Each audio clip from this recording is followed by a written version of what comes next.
I'm Gabriel Kahane. I'm the composer and lyricist for February House. So you get this kind of tapestry of different kinds of resistance, different kinds of political action. And from where I stand in 2025, one of the things that I try to remind myself is that coalitions by necessity bring in people who want to employ different strategies.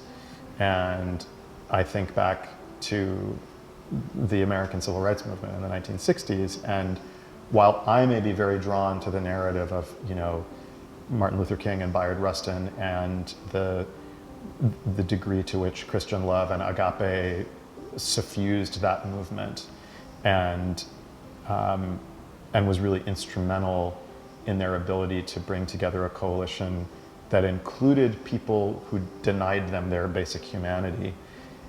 It's also the case that the militant black nationalists were a foil to that peaceful movement, and that it was Martin Luther King going into LBJ's Oval Office and saying, if you don't work with us, this is what you're going to have to contend with. And I think very often in our politics today, we take, and I'm guilty of this as much as the next person, sort of my way or the highway. And I think the only way that we actually can assemble coalitions to make the world that we want to live in is to work with people who have different ideas about how we achieve our goals. Obviously, easier said than done.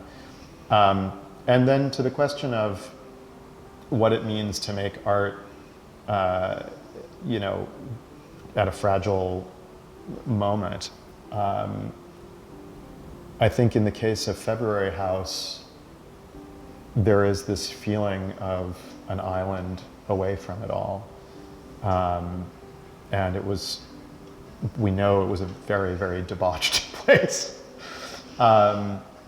And I really feel for the students who are performing this piece who have grown up at a time when the world feels so deeply broken. And this is something I ask myself as the father of two young daughters, what is my role now?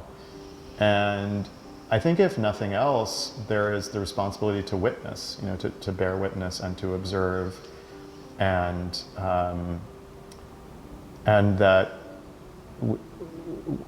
we cannot become resigned, so much so that the idea of putting beauty into the world ceases to feel important.